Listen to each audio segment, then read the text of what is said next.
Vamos abrir as Escrituras, amados. Livro de Lucas.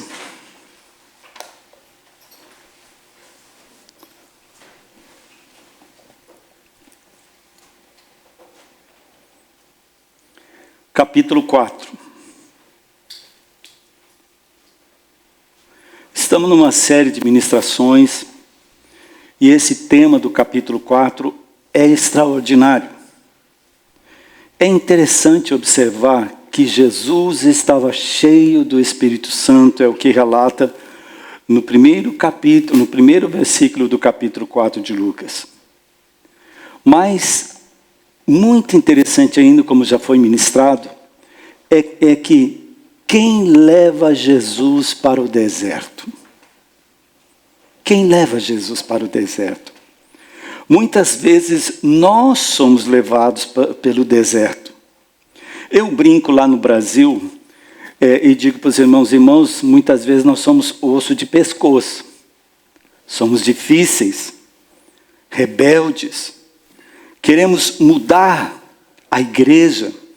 Queremos que as pessoas e que Deus se molde ao nosso querer e à nossa vontade. Somos muito imediatistas. E muitas vezes nos incomodamos porque Deus não nos responde como quem sacode uma varinha. Pronto, está resolvido.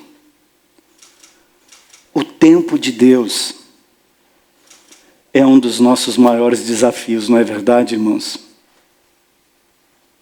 É um dos maiores desafios. Nem todos os dias são dias de sol. Existem os dias de trevas e de muita luta. Nós observamos que a vida de Jesus era uma vida de intercessão e também de jejum.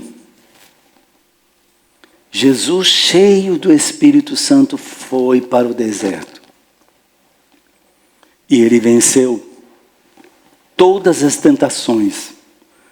Porque Jesus tinha um cálice de intercessão. Eu amo a intercessão. Eu amo o dia de intercessão da igreja. Nessa quinta-feira eu vim aqui, fiquei muito tempo ali fora. E as portas estavam fechadas, Paula. Aí depois nós sabemos que você... Oh, que coisa mais linda, parabéns. Mas estava muito frio, eu disse para minha esposa, vamos para casa. E eu senti... Faz parte já do meu dia a dia a intercessão. Na intercessão, nós podemos ficar sozinhos, pôr a nossa cara no chão e levar para o altar as nossas guerras. Como também podemos compartilhar a nossa dor. Como é bom quando a gente pode compartilhar a dor que vivemos. Muitas vezes nós entramos no automático e sorrimos. Mas lá dentro, aqui, só o Senhor sabe. Só o Senhor sabe. E você já observou uma coisa? Os seus maiores momentos de conflito e de guerra, você está sozinho.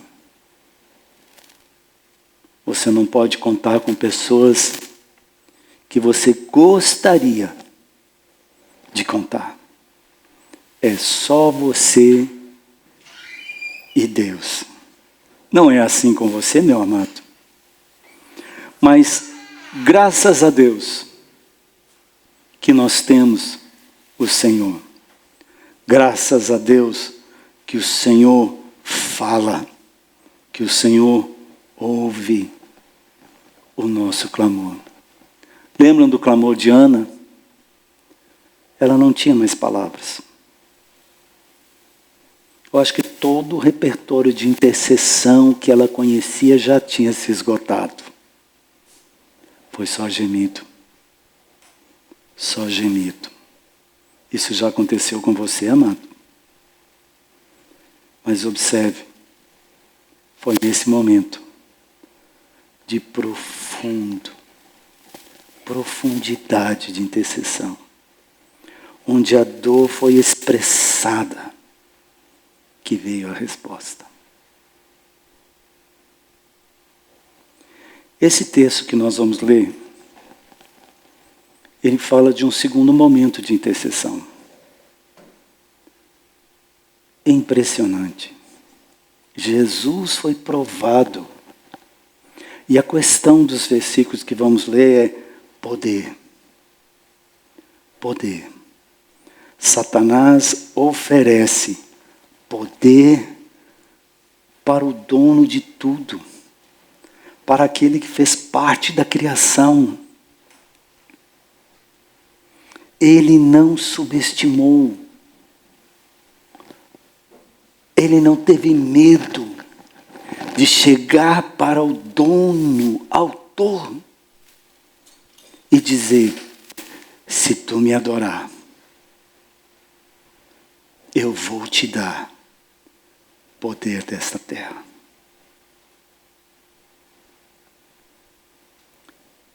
Gostaria de fazer um comentário. Você que tem mais tempo de igreja, talvez você já tenha observado.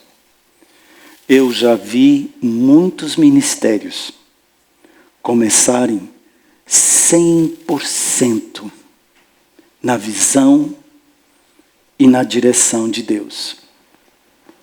Mas, no meio deste percurso,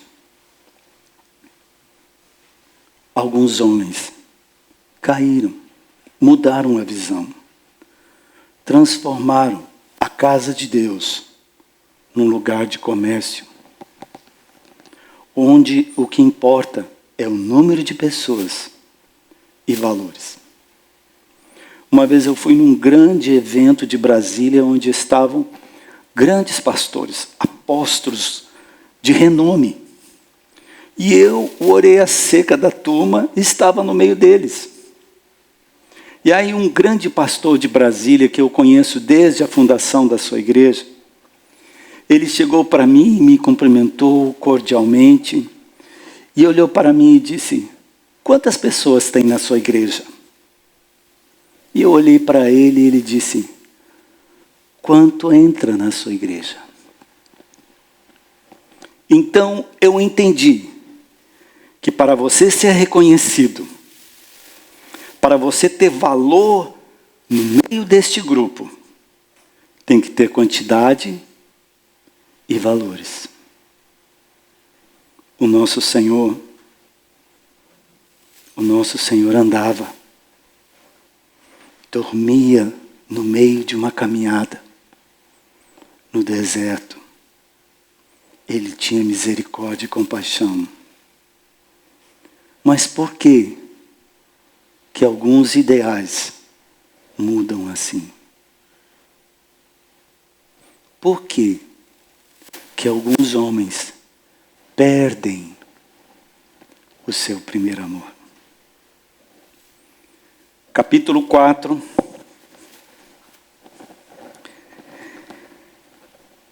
Elevando-o, mostrou-lhe num monte. Jesus era um homem que subia nos montes.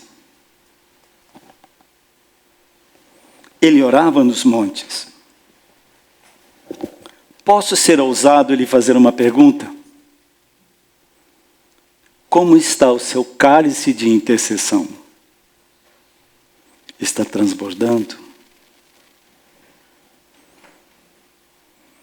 Enquanto nós andarmos no Espírito, nós andaremos sobre as águas. Pedro viveu isto. Se Pedro viveu, você pode viver isto. Mas quando deixamos de olhar para o Rei, sucumbimos. Uma das grandes armas do inimigo é gerar medo. A seta vem, o medo. Nunca esqueçam o que Provérbios nos ensina. De tudo o que você deve guardar, Guarde o seu coração. Porque se uma pequena seta entrar no seu coração, vai te comprometer. Você pode declinar as suas armas. O medo, a Bíblia diz, um abismo chama outro abismo. O medo pode gerar em você uma cadeia que se chama depressão.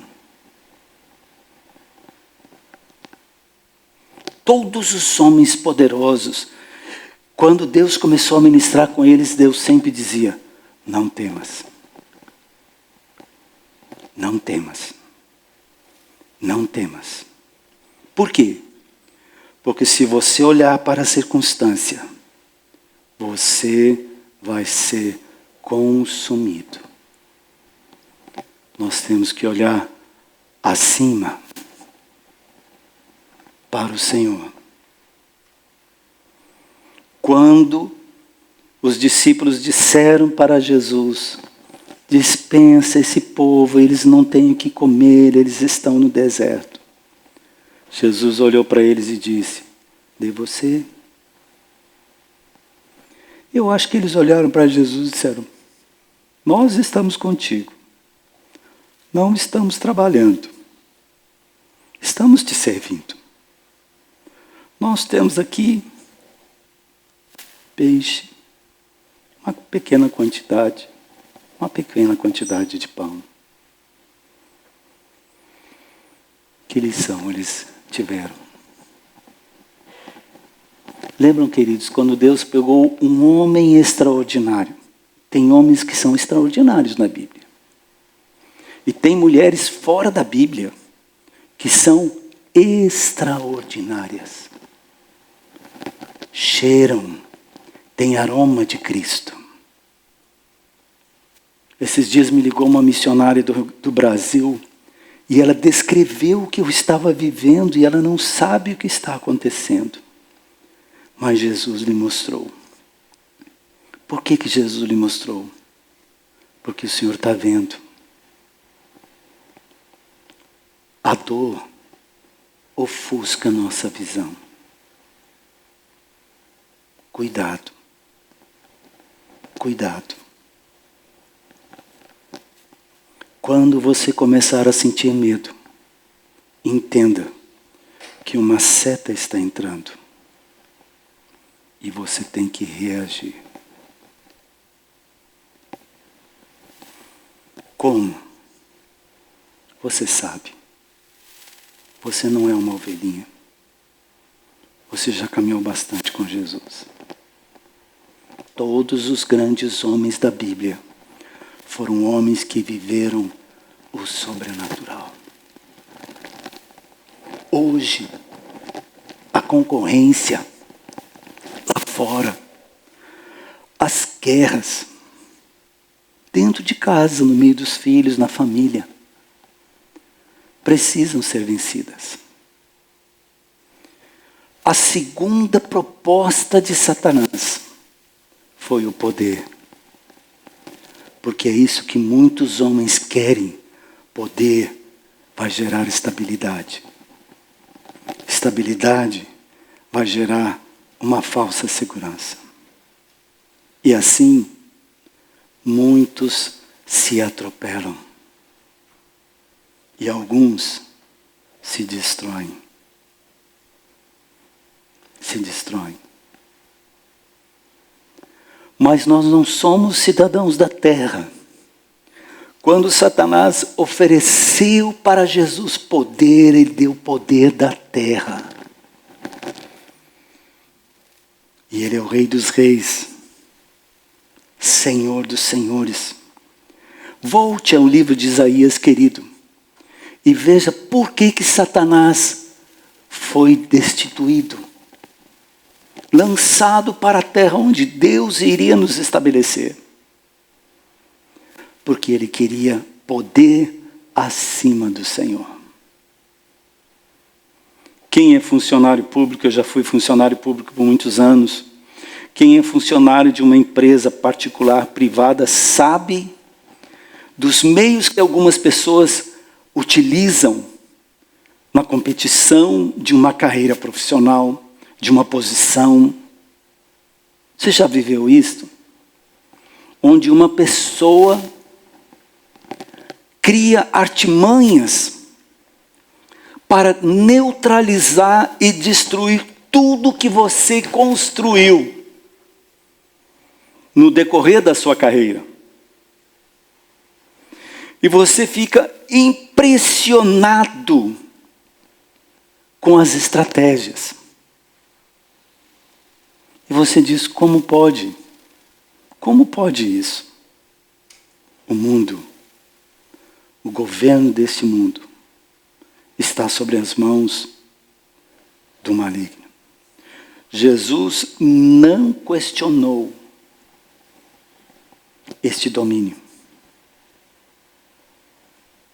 Ele não questionou. Ele não questionou.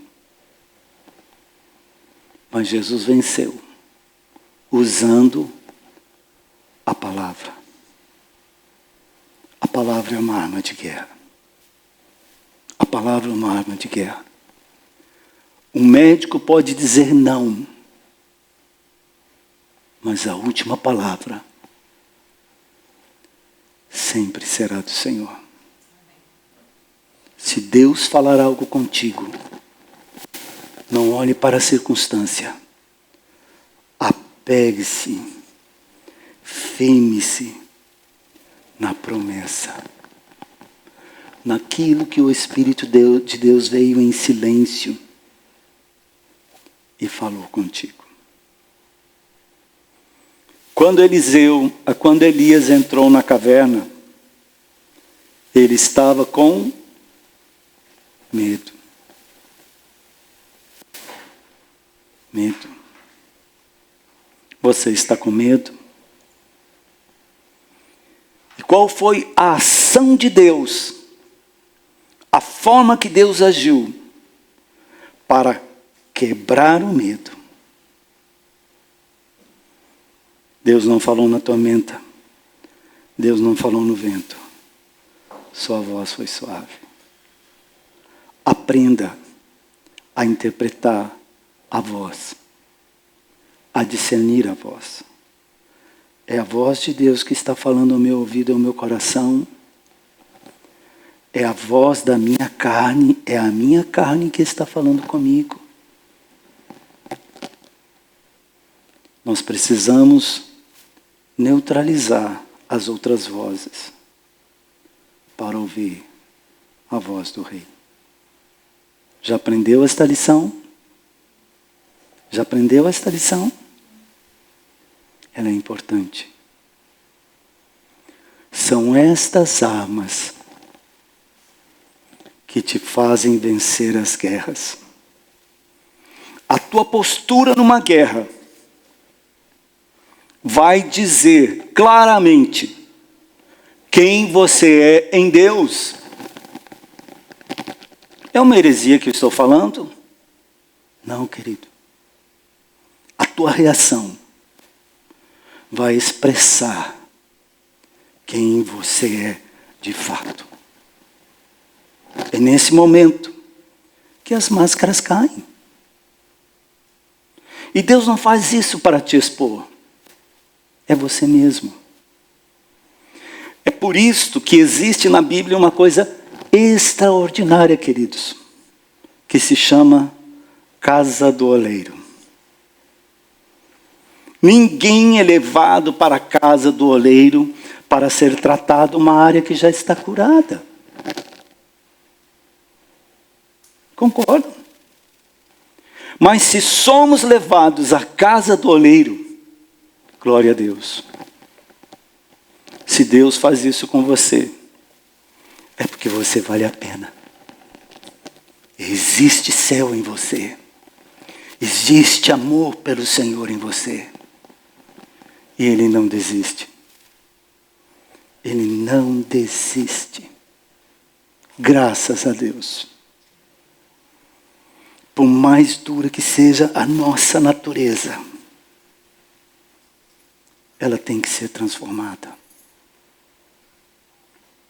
nós precisamos chegar à semelhança de Cristo.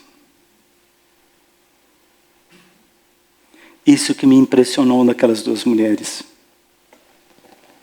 O amor. A pureza. Elas não sabiam o que estava acontecendo de fato comigo. Mas elas se importaram. Este é uma grande estratégia para ganhar almas. É aproveitar os momentos de dor de alguém e dar a mão. Você não precisa ser sabedor de tudo. Porque a obra não é tua. É do Espírito. Mas a imagem de Cristo refletida em você é mais do que suficiente. Nesse mundo, se sentir acolhido e amado é muito importante. É muito importante, irmãos. É muito importante. Porque não nascemos para viver sozinhos. Às vezes eu brinco com a minha alemã, eu disse, alemã, tu me dá trabalho, mas eu não te largo. Eu nem comecei a leitura e falo mais do que, lá no Brasil eles dizem, falo mais do que homem da cobra. Versículo 5.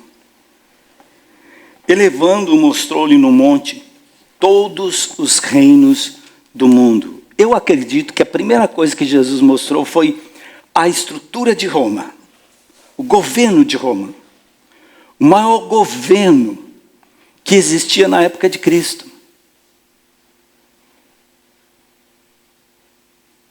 Um homem de Roma mandava,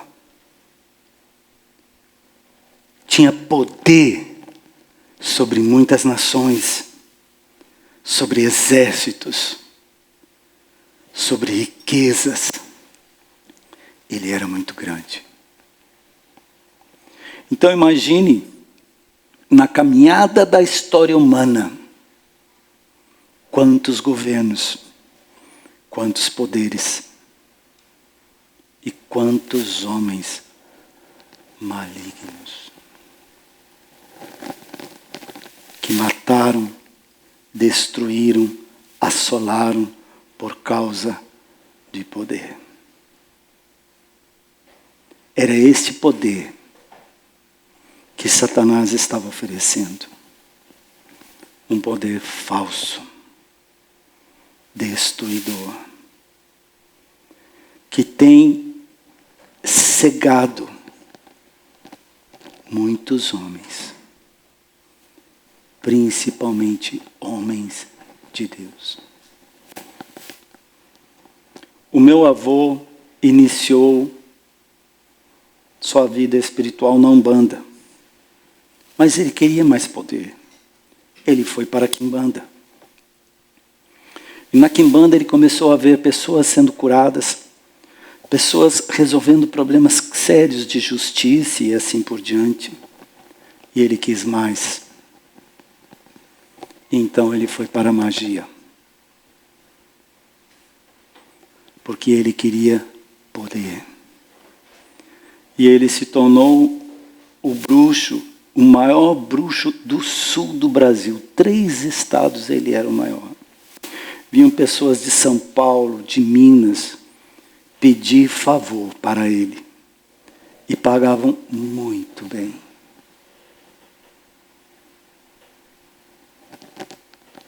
Quando meu avô faleceu de câncer, eu e o meu primo tivemos que tirar o colchão dele e jogar fora. Porque estava sujo, contaminado. Minha tia disse, peguem o colchão, joguem lá fora, depois nós vamos dar um fim. Eu peguei numa ponta, meu primo na outra ponta. Quando nós levantamos o colchão se rompeu. E caíram bolos e bolos e bolos de dinheiro. Uma quantia que dava para comprar uma grande área de terra, uma fazenda muito grande. E também alguns patacões, que eram moedas dos anos 1800 e pouco, que o meu avô comprou por centavos, por troco. De pessoas que tinham lá guardado numa gaveta, ele gostava disso. E foi a única moeda que teve valor. Todo aquele dinheiro não tinha valor. Não tinha valor. Sequer para comprar o seu lugar final. Ele não tinha casa própria. Minha tia vendeu aqueles patacões e conseguiu comprar um terreno. Depois, com sacrifício, construímos uma casinha para minha avó. Do que adianta ganhar o mundo? Do que adianta ganhar o mundo e perder a sua salvação? Do que adianta ganhar o mundo, milhares de almas, e perder os da sua casa? Você concorda, querido? Você tem pregado o Evangelho na sua casa? Como a tua família te vê? O que eles falam a respeito do cristianismo que você demonstra para a sua família? É isto, querido, que faz a diferença. Não é o seu poder eloquente, não é o seu título, não é o seu cargo, não é o seu salário que vai salvar a sua casa. Que vai salvar é o seu legado. Tem mulheres no Brasil que eu vejo os seus joelhos, pastores, irmãos de intercessão, os seus joelhos deformados de tanto orar de joelhos. Nós somos crianças. Nós somos crianças. Brincamos, ficamos de birra e esquecemos o verdadeiro motivo da nossa vida. O verdadeiro chamado de Deus para a nossa vida. Nos acomodamos com coisas, queremos coisas, mas não nos preocupamos com a nossa eternidade. Tudo é passageiro. Eu já tive 13 anos. Já tive 16 anos. Vocês acreditam que eu era dançarino na época da discoteca? Ganhei muitas medalhas. Nunca perdi um campeonato. E um dia eu olhei, parei e disse: o que estou fazendo com a minha vida? Tenho prestígio. Todo mundo me conhece. As meninas corriam atrás de mim. Eu dizia: vala-me, Pai. Eu abandonei tudo isso. Porque isto é vazio. Uma vida vazia. Uma vida vazia. Uma vida vazia. Não adianta ter a melhor casa, o melhor carro, o melhor salário, roupa de ver Deus. Você já viu roupa de ver Deus? Quem sabe o que é roupa de ver Deus? Sabe o que é roupa de ver Deus? É aquela roupa bonita que você usa para ir para a igreja. Lá no Brasil a gente briga: hoje eu vou botar a roupa de ver Deus. Porque todo mundo tem que me ver bem. Imagine se eles verem o outro lado da minha vida. Então é bom que eles me vejam bem, com a roupa de ver Deus, sorrindo, abraçando. Dentro de casa o pau cai. Mas para os outros,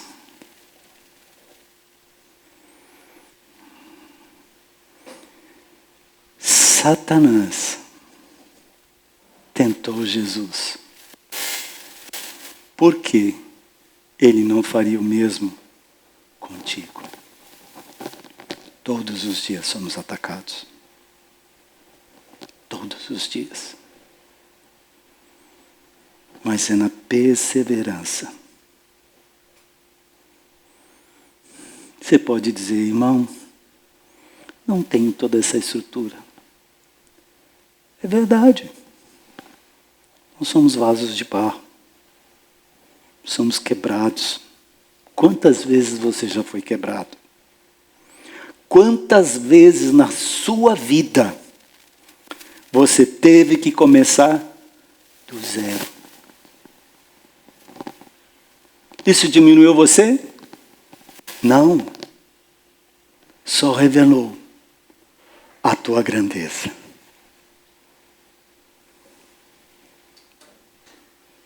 A tua grandeza. A tua capacidade de se superar. Você já teve que começar do zero? Quantas vezes? Quantas vezes a tua esposa olhou para você e disse, e agora? E você tinha que dar uma resposta. Uma resposta que você não tinha. Essa é a vida. Esse é o nosso desafio.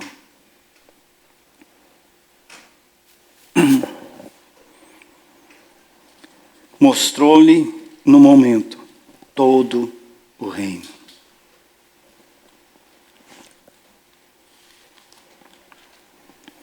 Disse-lhe o diabo, dar-te-ei toda esta autoridade e a glória destes reinos, porque ele me foi entregue e a dou a quem quiser. Você já ouviu falar de pessoas que fazem pacto de sangue?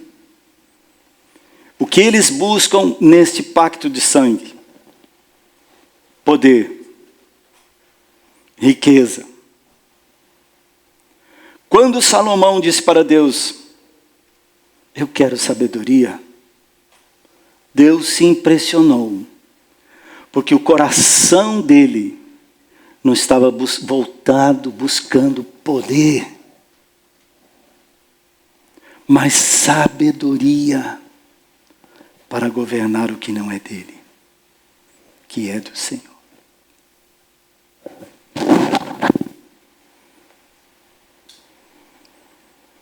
Toda essa autoridade e glória desses reinos, e a dou a quem quiser.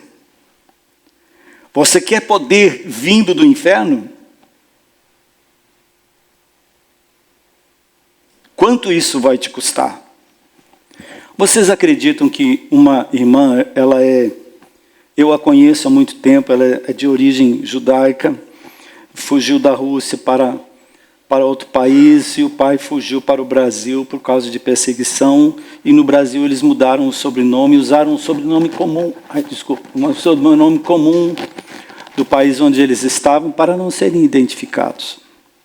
E ela se converteu comigo, e eu a ajudei muito, e ela me contou recentemente, há poucos dias, que um pastor, que um tempo cuidou dela, levou ela para o batismo, se desviou, largou Jesus e foi para a macumbaria, para a feitiçaria. Deus usava esse homem para a cura, mas ele preferiu a magia, a feitiçaria, porque as coisas aconteciam mais rápidos. E ainda disse para ela, se você quiser, você não precisa pagar, porque o diabo cobra, tem um preço. enquanto você resiste em dar para Deus, você só entrega moedas. Lá, eles dão o que não têm. Eles se endividam em busca de uma única coisa: poder, riqueza, realização de sonhos. Este homem fez essa proposta para ela. E ela respondeu: eu prefiro esperar no meu Deus, porque a bênção de Deus é boa, perfeita e agradável. Você pode escolher o caminho errado. Haverão consequências. Mas você pode escolher servir o Senhor. Se eu for na sua casa, Paula, Rosa, irmão, se eu for na sua casa e disser: eu preciso de 1 quilo de batata, 1 lata de azeite, me dá, eu quero levar para um irmão. Você daria? Daria porque sobra? Ou porque você vai tirar da sua despensa para socorrer alguém que você não conhece? Mas você vê que aquele que está pedindo, a sua intenção é de Deus. Eu conheci um homem italiano que chegou na minha igreja e disse: eu não gosto de você. Você é pastor. Pastor rouba. Pastor mente, engana. E falou tudo aquilo que o mundo prega. Mas eu vou na sua igreja, porque eu quero saber quanto valores a minha esposa te dá. Eu dei um abraço nele e disse: o senhor é bem-vindo, e eu quero lhe pedir uma coisa. Faça a leitura do livro. Faça a leitura do livro. A árvore se conhece pelos... Faça a leitura do livro. Um dia eu olhei para ele. Eu acompanho pessoas. Quando eu oro, eu acompanho as pessoas até que a vitória vem. Ele não estava bem, Rosa. Ele estava estranho. No final do culto, eu falei para ele: Paulo, você está bem? Ele baixou a cabeça e disse: problemas da vida, pastor. Ele é dono do hotel tradicional da cidade. Um baita de um prédio, um hotel top. Então ele entendeu. Ele vai usar minha esposa para tirar dinheiro. Eu falei para ele: Paulo, me escuta. Faça um propósito com Deus. Aí ele olhou para mim e disse: eu não dou dinheiro. A boca fala do que o coração... Eu disse para ele: por que você está falando de dinheiro? O reino de Deus não consiste só em dinheiro. Precisa de dinheiro. Faça um propósito com Deus e ofereça para Deus aquilo que Deus falar no teu coração, Paulo. Ele baixou a cabeça e não disse nada. Isso foi num culto de quarta-feira, culto de oração. Fui embora, preocupado, orei por ele. Sexta-feira ele me ligou e disse... Eu morava em Carlos Barbosa, era uma igreja de Farroupilha. Longe. Ele me ligou e disse: venha para cá depressa. Eu disse: meu Deus, estourou uma bomba. Larguei tudo e fui correndo e orando. Jesus, tem misericórdia. O que será que aconteceu? Ele tem um filho viciado em drogas, que fez muitas coisas terríveis. E eu já fiquei preocupado com o filho, com ele. E era um dia frio de inverno, como o nosso. E estava chovendo, e era uma chuva bem gelada. Cheguei na casa dele, ele disse, vem comigo. Nós fomos na casa de um irmão que tem uma piscina. E ele disse para mim, hoje você vai me batizar. E eu, o que aconteceu, Paulo? Eu fiz um propósito, como você disse. E Deus me abençoou. Eu vi Deus na minha vida. E começou a chorar e me abraçou. Eu me desmanchei. Eu disse, esse é o propósito que você fez? Ele disse, sim. Aí eu olhei para ele e disse, então cumpra. Tive que entrar numa água congelada. Quando começou a molhar as ideias, eu disse, Jesus, tem misericórdia de mim. Mas batizei ele. Ele não mudou da noite para o dia. Ainda era uma ovelhinha. Que precisava ser discipulada. O teu cuidado vai fazer a diferença.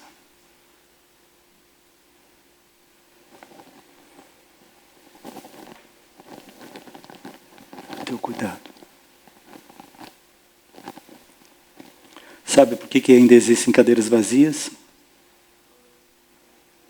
Um dia eu falei isso nesta igreja, num outro endereço. Não é por causa do pastor. Ovelha gera ovelha. Não jogue essa responsabilidade no pastor, não é só dele. É sua também. Traga o ferido. Traga o aflito. Abrace-o. Desculpa, minha calça está escorregando. Abrace-o. Olha o que aquelas duas mulheres fizeram comigo. Eu vejo você no papel daquelas duas mulheres. Ouvindo. Abraçando. E mostrando o caminho. Mostrando o caminho. Mostrando o caminho.